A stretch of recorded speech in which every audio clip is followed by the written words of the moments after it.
Assalomu alaykum hurmatli majlis kuzatib boruvchilari. Bugun 18 oktyabr shanba. Biroz tanaffus bo'ldi. Ming bor uzr, chunki oldindan aytib kelganman, sababi o'qishdamiz va vazifalardan keyin mana shanba, yakshanba sal dam bo'lgani uchun endi sizlar bilan diydorlashyapmiz. Egar faqat o'qishda emas, bir yangilik chiqadi xalqaro maydonda. Uni bir o'rganib, to'xtachi, kechqurunga borib yana bir batafsilroq ma'lumot chiqarmikin shu mavzu bo'yicha deb tursangiz, boshqa bir yangilik paydo bo'ladi.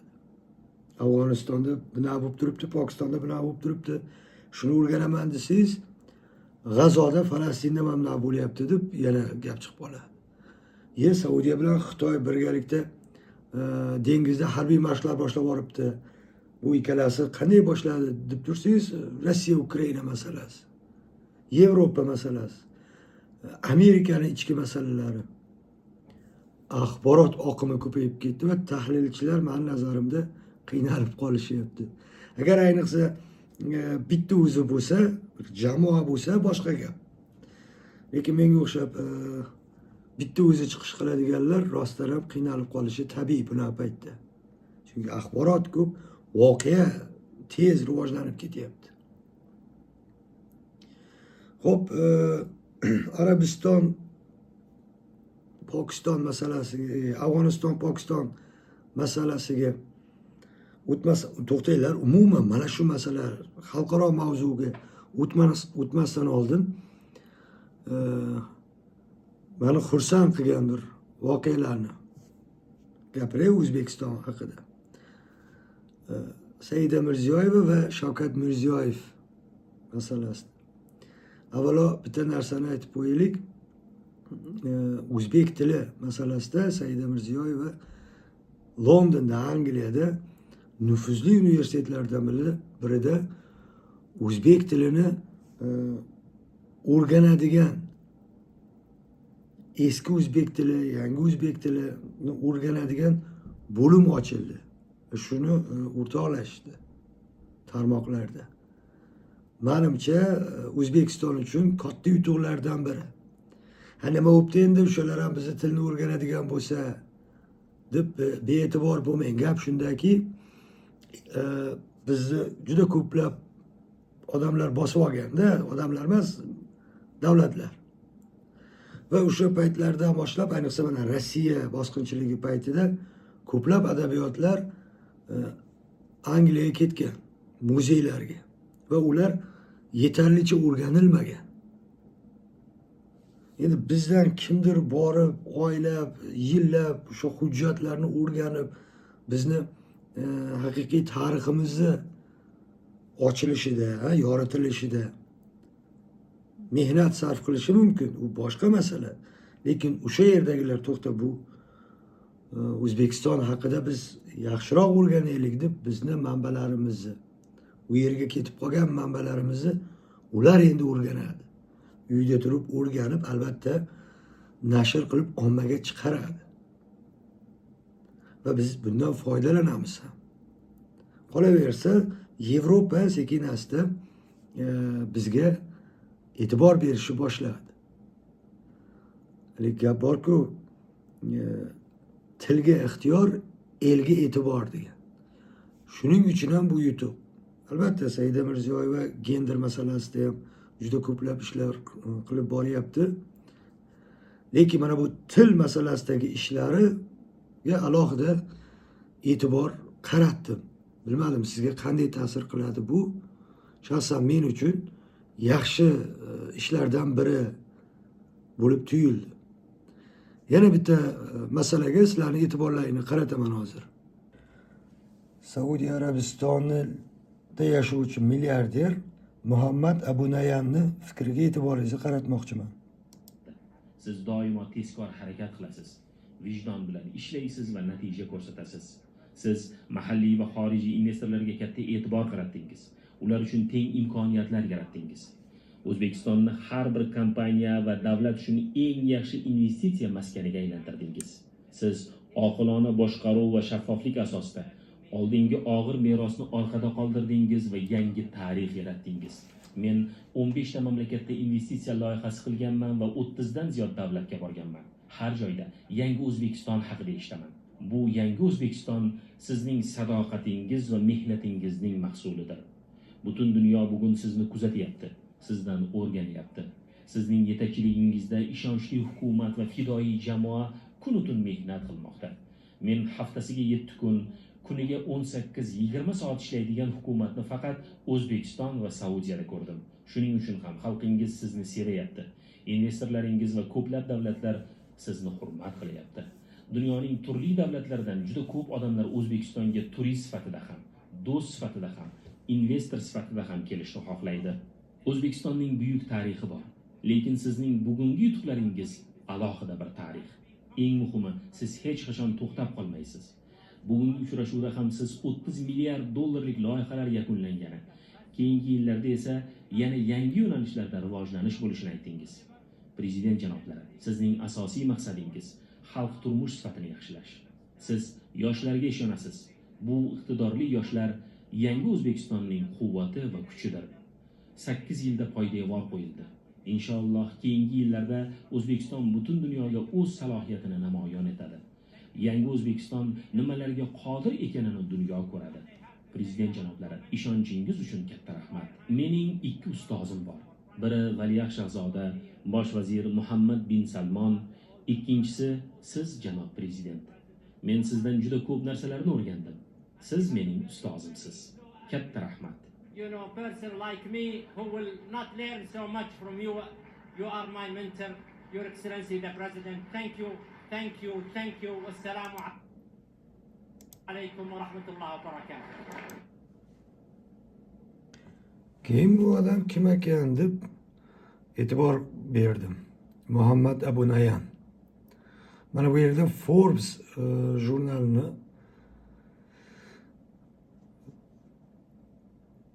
ochganimda bu yerda qarang. Milliarder deyapti. 25-yilda milliarder va Forbes jurnal ro'yxatida 1141-o'rinda turar ekan. Bu haqda ma'lumotlar ko'p. Muhammad Abu Nayan o'sha Saudiya Arabistonda elektr energiya va water desalination, ya'ni suvni tuzsizlantirish bo'yicha shug'ullanar ekan. Va uni hissasi boshqa hamma yog'i ma'lumotlar berilyapti. Endi ko'rasizda bu odam kim ekan deb bir qiziqasiz baribir. Muhammad Abu Nayan janoblari milliarder odam. Endi dunyoda bir 8 milliard aholi bo'lsa, shuni qo'pol qilib aytganda bir mingtadan bittasi emas, eng tepadagi mingtadan bittasida, eng tepadagi. Tushuntira olyapman, mana shu odam puli bor, imkoniyati keng. Unga misol uchun prezidentga yaltoqlanish keragi yo'q. Ayniqsa begona bir davlatning prezidentiga. Nima keragi bor unga? Ya'ni demoqchi bo'lganim nima? U darajada o'z mamlakatimizga tanqidiy qarashimiz kerak emas. Men oldingi videolarda takrorlardim, hatto ayhatcha suhbatlarda ham ayhatcha tilidan gapirardim. Biz mamlakatni xalqaro maydondagi siyosatiga qo'shilamiz. Tashqi siyosatiga qo'shilamiz. Ichkarida esa ayrim kamchiliklari borligini aytib kelamiz. Rostdan ham xalqaro maydonda bizni hurmat qilishyapti, bizni sevishyapti. Yuqoridagilar. Mana milliarderning o'zi ham gapiryapti. 8 yilda poydevor qurdingiz deyapti. Milliarder odam prezidentingizni ustoz deb tursa, qanday ozgina bo'lsa ham faxrlanmaysiz. Ya'ni odam sal bunday fikrlash muhitini ham o'zgartirib turish kerak-da. Hadi bir tarafni eshitib, bir tomonlama xulosa chiqarish kerak emas. Umuman olganda oilani bir jamiyatga o'xshatishadi. Ota tashqaridan ishlab pul topib keladi, ona esa o'sha topib olib kelingan narsani rasamati bilan taqsimlab pishirib yeydi. Birgalikda farzandlar bilan. Prezident endi misol ota bo'lib tashqaridan pulni olib kelib, zavod, fabrika, uylar, yo'llar, ko'priklar va hokazo qurishga sarflaymiz buni deb olib keladi. Ona rolida esa bu endi metafora. Yurtni otasi va yurtni onasi o'xshatish. Misol uchun Vazirlar Mahkamasi. Vazirlar Mahkamasi ana shu jalb qilingan investitsiya pullarini taqsimoti bilan shug'ullanadi. Endi o'sha vazirliklarni chekka joylardagi ayrim xodimlari ayrim ishlarni qilib qo'ysa, albatta biz e'tiroz bildiramiz jurnalist sifatida. Lekin prezident o'z vazifasini bajarayotgan bo'lsa va buni bir o'zbekistonlik emas, xorijni fuqarosi, tadbirkor bo'lganda ham hashaki tadbirkorlardan emas, milliarder. Forbes jurnalining ro'yxatida turadigan odam e'tirof etib, ustozim siz deb tursa, qanday xursand bo'lmaysiz? Shuning uchun xalqaro masalada O'zbekistonni olib borayotgan siyosatini doim qo'llab-quvvatlaganmiz. Hatto prezidentning o'zi ham aytganda, qaysi tomon deb so'rayapti mendan. Katta odamlar so'rayapti. Men xalqim tomondaman deb javob berdim. Bu nima degani? Kimdir oramizda, mana 15 mingta auditoriya, albatta sizlarga rahmat aytaman doim. Sizlar bilan birga ko'payyapmiz. Kimdir Xitoyni yoqlaydi, kimdir Rossiyani yoqlaydi, kimdir Amerikani yoqlaydi, kimdir Yevropani. Ya'ni Xitoy bilan hamkorlik qilsak yaxshi deydiganlar bor, Rossiya bilan hamkorlik qilsak yaxshi deydiganlar bor. Xalqning orasida shunday fikrlar bor. Xo'p, G'arb bilan ishlaymiz deb qo'ysa, oramizda odamlar orasida Rossiya bilan ishlovchilar bo'ladi.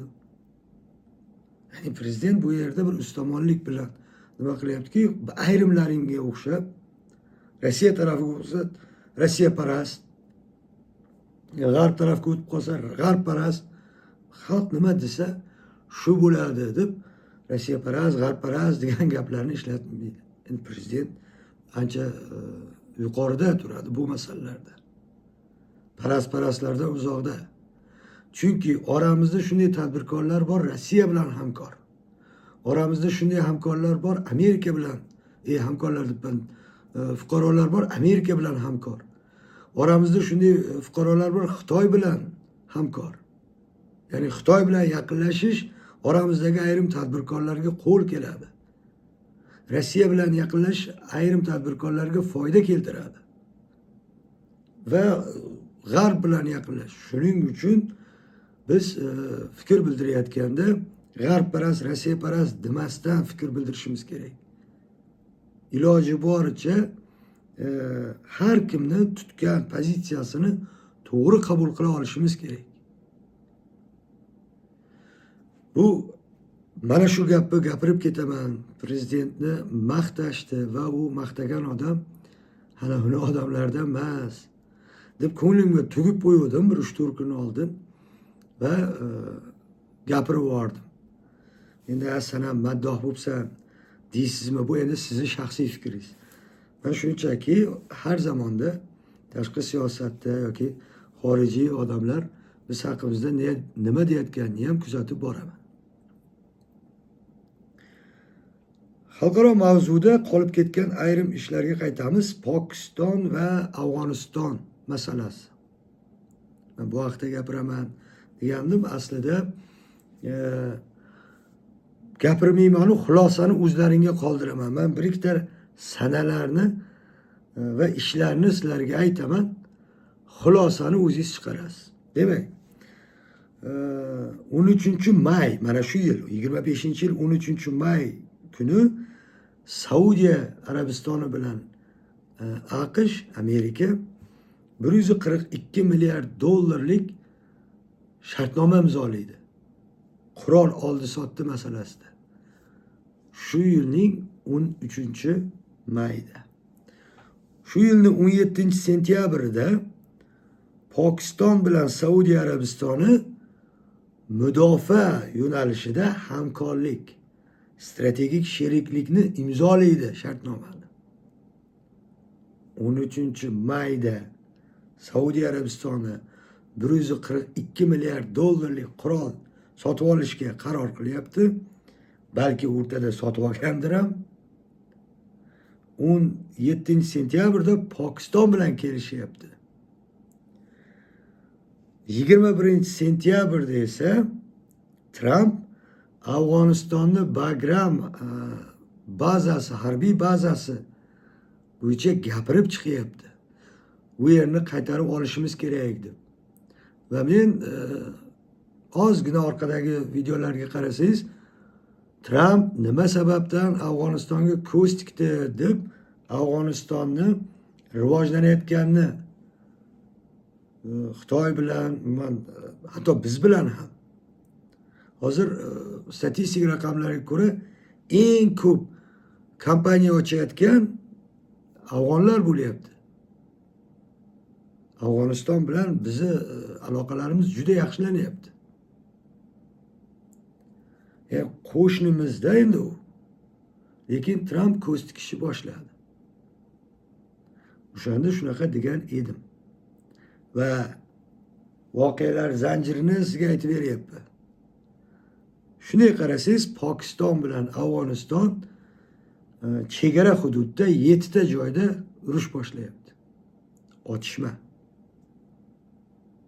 To'g'ri, hozirda tingan, lekin bu sinash uchunda kelajakda bo'ladi bu narsa. Kelajakda kattaroq miqyosda urushadi Pokiston bilan Afg'oniston. Yani men folbin emasman, bashoratchi ham emasman. Lekin shunaqa bo'ladi deb aytyapman sizga. Iloyim bo'lmasin, duo qilamiz. Urush tarafdori emasman. Lekin voqealar rivoji shuni ko'rsatyapti. Tinch turmaydi. Shunchaki berib qo'ymaydi. Oldingi videoda aytdim, bundan keyingi urushlar neft bor joylarda emas. Nodir elementlar bor hududlarda bo'ladi va Afg'onistonda litiy moddalari bor, mis bor, misol qancha. Hali o'rganilmaganda u yerlar. 40-45 yildan beri urush bo'lgani uchun hali uni tagida nimalar borligi 100% o'rganilmagan. Lekin shuncha ter to'kib 20 yil umr sarflab, pul sarflab, bunday qarasa Xitoy va Rossiyaga o'tib ketib qolsa, Sharq tomon bilan Afg'oniston munosabatlarni yaxshilab, hamkorliklarni yo'lga qo'yib, bitta o'q otmasdan u tarafga o'tib qolsa, Amerikaga alam qiladi. Lekin bevosita o'zi kelmaydi albatta. Men sizga ozgina zanjirni tushuntirdim. Qolgani xulosani o'zingiz izohlarda yozib qoldirasiz. Navbatdagi mavzu Isroil masalasi. Oldingi videolarda aytdikki, bu urush tugaydigan emas. Katta ehtimol bilan tanaffus bo'lishi kerak dedik.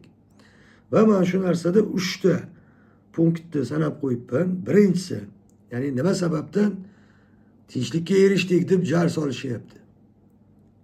Isroil armiyasi charchadi. Men shuni yozib qo'yibman.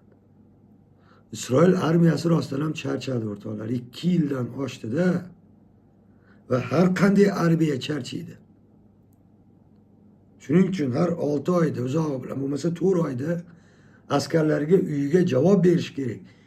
Yangi zaxiradagi urushaveradi, 4-5 oy yoki yarim yil urushgan uyiga borib keladi. Sal nafas rostlaydi. Shunaqa urush qoidasi bor. Lekin u yerda bunaqa qoidaga amal qilinmayapti Isroilda.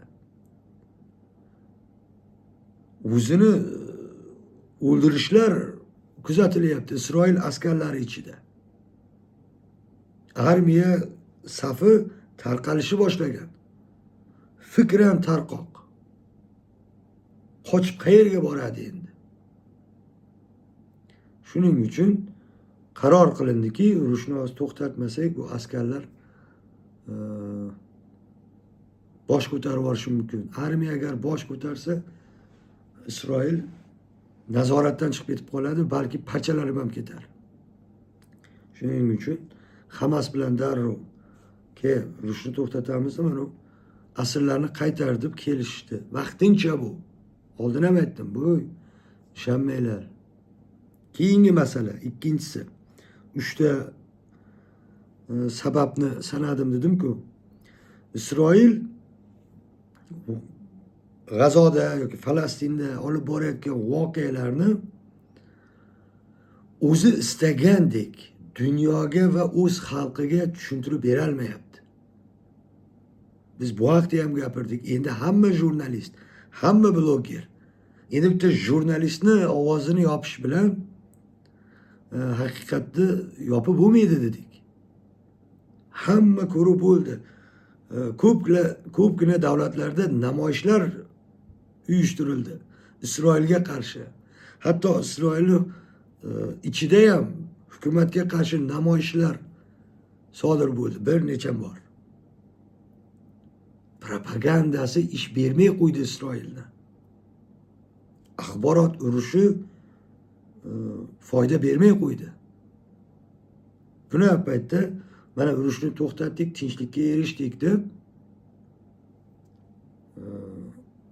aholini tinchlantirmoqchi, dunyoni tinchlantirmoqchi. Endi hozir G'azo bilan, Falastin bilan Isroil o'rtasida urush to'xtadi deb axborot tarqatib onga singdirishmoqchi. Hali batamom to'xtagani yo'q. Va kelajakda bunda xuddi shunday urush bundan dahshatlisi bo'lmaydi, chunki bu qatlom, ocharchilik, rasman tan olindi ocharchilik. Balki bundan dahshatli ham bo'lar. Lekin urush bo'lsa hayron bo'lmang. Ya'ni jurnalist aytuvdi, bular tanaffus qildi deb aytuvdi. Keyingisi, Kongress Trampni pul ajratish taklifini ma'qullamadi. Pul ajratiladi. Keyingi yil uchun ham pul ajrataylik. Chunki mana bu hozirgacha berilgan pullarni Trump tasdiqlamagan. Trump bermagan. Ularni hammasi Biden ma'muriyati. Chunki 1 yil oldin, o'sha yilning oxirlarida, noyabr, dekabrga qarab keyingi yil byudjeti taqsimoti bo'ladi. Kongress to'xtadi dedi. Amerikani kim boshqaryapti dedi. Kim Amerikani boshqaryapti? Amerikaliklarmi yo yahudiylarmi? Degan savolni endi faqat Kongress emas, Amerikadagi oddiy odam ham beryapti. Buni kelinglar bizdan so'ranglar, biz aytamiz. Amerikani yahudiylar boshqaryapti. Yoki yahudiyga xizmat qiluvchilar boshqaryapti. Bu sir emas-ku bu. Isbot yozib oldim. AIPAC misol uchun America Israel Public Affairs Committee, ya'ni Amerika Isroil munosabatlarni jamoatchilikka yetkazadigan qo'mita. Mana shunday qo'mita bor. Yana bitta qo'mita, u yerda yana bir tashkilot bor. Christians United for Israel. Ya'ni nasroniylar jamoasi Isroil uchun birlashgan. 7 millionta a'zosi bor. AIPAC'ni 5 million sionisti bor. Bular lobbi deyiladi. Lobbi, ya'ni kelishuv deb oldingi videolarda aytganmiz. Lobbi. Mana shu Afg'oniston bo'yicha video qilganimni bir kiritib qo'ysam tuzuk. Qachon aytganding demasliklaring uchun. Mana shu 5 millionga yaqin Yahudi diasporasi deymizmi, Yahudi ommasi deymizmi, guruhi, tashkiloti, AIPAC boyda ular. Hukumat doiralarida ham ularning odamlari bor. Ularga xizmat qiladiganlar bor. va Amerikadagi qonunlarni mensimaydi unchalik ham. O'zlarini qoidalari bor va ular bor imkoniyatlarni ishga solib Isroilga yordam berishga harakat qilishadi. Kompaniyalar, pullar hammasi u yoqda. Qarorlar ham. Lekin bu safar Kongress odamlarni fikriga ham quloq soldi va to'xtatdi. Sabr qil. Biz bir ko'raylikchi dedi. Endi Tramp ham bundan kelib chiqib, to'xtanglar. Isroilga aytyapti, endi to'xtab tur. Ayrim ichki masalalar bor. Endi ichki masalasi nima ekan? Desak, Amerikada shunaqa midterm deydi. Midterm electionga nima deydi?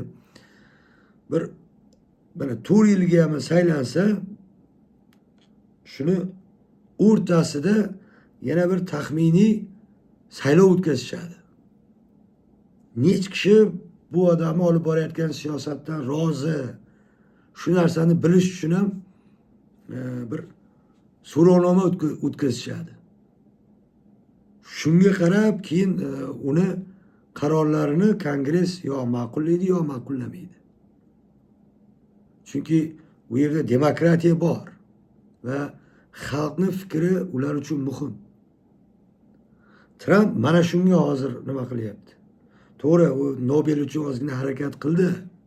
Lekin Nobelni braziliyalik kim edi? Maria Corina Machado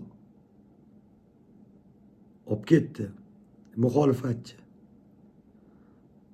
Nobelning siyosati boshqacha bo'ladi deygu, chunki u Amerika manfaatiga xizmat qiladigan va Amerikaga qarshi harakat qiladigan hukumatlarning muxolifatini qo'llab-quvvatlaydi. Chunki yaqin kunlarda Amerika bilan Venesuela o'rtasida ziddiyat bo'lgandi. 4 ta kemasini, harbiy kemasini olib borib qo'ygandi. Ne taqdirki, Venesuelani muxolifatchisi Nobel mukofotini oldi. Venesuela ham bunga javoban Norvegiyadagi elchixonasini yopdi. Sen kimga do'stsan? Ya'ni Nobel olish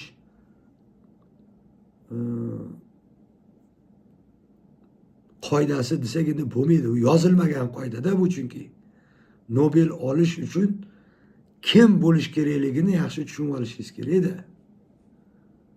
Amerikaga xizmat qiluvchi, umuman G'arbga, Yevropaga xizmat qiluvchi va ayni damda o'ziniki uchun muxolif bo'lish kerak. Tushuntira olyapman. Va bugungi mavzuni oxirgisi Tomahawk raketalarni Ukrainaga berilish masalasi. Tramp bordi, Zelenskiy bordi, Tramp bilan gaplashdi, juda maqtadi. Rahmat. Tushunib oldida endi Trampni. Narsis ekanligini, o'zini sevishini bilib qoldi. Rahmat. Mana siz shuncha ishlar qildingiz, O'rta Sharqda tinchlikka erishdingiz. Shuncha urushlarni to'xtatdingiz. Endi Xudo xolasa bizdagi urushni ham to'xtatasiz. Endi bizdagi urushni bugun to'xtatish kerak, hozir to'xtatish kerak. Bizda dronlarimiz bor. Endi shu Tomahawkni ham bersangiz a'lo ish bo'lardi. Olam panoh devorgandek bo'ldi. Tramp nima qildi? O kiyiming zo'r, chiroyli kiyinibsan. Menga yoqdi dedi. Rostdan shunaqa dedi, bir ko'rishingiz mumkin. U yerda jon kuydirib unga paxtalar qo'yib Tomahawkni ber desa, u yerda kiyimiga qarab bugun yaxshi qiyofadasan. Bu qanday munosabat, ha? Lekin undan oldin Putin bilan gaplashib olgan telefonda. 2 soatdan ko'p, qariyb 2,5 soat gaplashgan. Tomahawkni bermaydi deb tursak-ki, bu videoni qilishdan bir 20 daqiqa oldin bermadi deb xabar chiqdi. Hafsalasi pir bo'ladi endi. Zelenskiyni bermaydi ham-da. Sababi, endi u sabab qilib ko'rsatyapti, balki to'g'ridir shu sabab. Trampni o'zi gapiryapti. Zelenskiyga aytyapti-da, shoshmay tur deyapti. Hozir Vengriyada, mana keyingi hafta Vengriyada muzokaralar ko'rib chiqiladi. Hozir muzokara bo'lishidan oldin men senga tomahawk berib qo'ysam, murosoni oldini olib qo'yasan. Sen uni ishlatasan-da, keyin u muzokaraga o'tirmaydi, murosa qo'ldan ketib qoladi. O'shaning uchun jim turib turgin. Hozir mana bu Vengriya stoliga bir o'tirgizaylik degandek qildi. Balki to'g'ridir. Endi Vengriyada Putin Zelenskiy bilan ro'para o'tirmasa kerak. Chunki aytyapti, ikkalasi bir-birini yoqtirmaydi, yomon ko'radi. Shuning uchun alohida xonalarda bir gaplashamiz, deyapti Tramp. Lekin u darajada ishonch yo'q. Sababi, yana qaytaraman, bu muzokaralar ham urushni to'xtatmaydi. Men urush tez tugaydigan urushlarni aytyapman. Bu urush tez tugaydi. Uzoq cho'ziladiganlarni ham aytyapman. Mana G'azo uzoq cho'ziladi. Ozgina tanaffus qilishdi xolos. Ukraina hali cho'ziladi. Sababi, haligi 4 ta viloyatni batamom olgani yo'q, to'liq 100% olgani yo'q. Lugansk qo'lga kiritilgan 100%. Xo'p. Donetsk 100% emas, bir 95% olindi. Lekin Xerson bor, Zaporojye bor, ular hali bor. Bir 60-70 boringani 80% olingandir. Hali urush davom etyapti, urush ketyapti hali u yerda. To'g'ri, hujumlar bo'lyapti, Rossiya oldinda. Lekin Putin xotirjam. Bu tomahawk Dmitriy Medvedev nomidan og'zidan gapiryapti-da endi Putin. Berorgin xolasang u raketangni, lekin hech narsani hal qilmaydi seni raketang, deyapti. Medvedev aytyapti-yu, lekin Putin ham shunaqa fikrda bo'lsa kerak. Endi aslida biz ham shunaqa fikrdamiz. Ya'ni men shunaqa fikrdaman. 10 ta raketani berib qo'ysa ham u urushni burvormaydi yo'nalishini. To'g'ri, Yevropa Trampni ko'ndira oldi. Tushundi Trampni ishini. Hech kim do'st emas Tramp uchun. Manfaat kerak. Aslida shunaqa. Aslida ham shunaqa. Amerikani birinchi prezidenti Jorj Vashington shunaqa degan. Amerikani do'stlari yo'q, manfaatlari bor. Va bu butun dunyoga tarqalib ketdi bu gap. Va o'shandan beri biz ham aytamiz. Davlatlarning vijdoni yo'q, manfaati bor deb gapiramiz. Yevropa buni tushundi, 100 milliard dollarlik shartnoma qildi. Bo'pti, o'sha qurolingni biz sotib olamiz, sen ber. Biz pulini biz beramiz. Chunki Yevropa qo'rqyapti-da.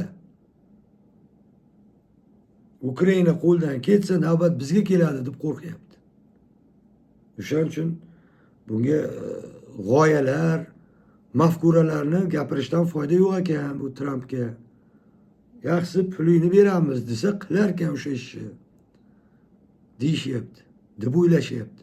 Va rozilik bildirishdi ham, 100 milliard dollar beramiz senga. Ber pulni, qurolni deb. U to'xtab tur deyapti. Balki urushni cho'zmasdan ham hal bo'lib qolar mana u Vengriyada, deyapti. Hozircha men shu 2-3 ta mavzuni aralashtirib gapirdim, ming bor uzr, to'g'ri tushunasiz. Chunki bularni alohida qilib mana shu 4-5 kun tanaffus paytida gapirsam ham bo'lardi-yu, to'g'ri tushunib ulgurmayapman. Iltimos qilaman sizlardan. To'g'ri tushuninglar, men auditoriyam sifatli auditoriya deb kelaman doim. Chunki hingir narsalar, nayniq narsalarni gapirmaymiz. Kattaroq siyosatdan gapiramiz. Dunyodagi xalqaro mavzularni gapiramiz va bugun o'zimizni yutuqlarimizni ham gapirdik. Endi ha deb tanqid qilgandan ko'ra xalqaro maydonda bizni e'tirof etishyapti, bizni tilimizni, bizni prezidentimizni tan olishyapti deb gapirish menimcha uyat bo'lmasa kerak. Faxr bo'lsa kerak. Har bir vatandosh faxrlansa kerak. Fikr mulohazangizni esa izohlarda qoldirishingizni so'rayman. Like va obuna tugmasini bosishni unutmang. Yaqinlaringizga uzating. Ko'pchilik bo'laylik. Yaxshi-ku, sizdan nima ketdi? Tanajoningiz sog' bo'lsin. Oilangizga salomimni yetkazing. Rahmat sizlarga.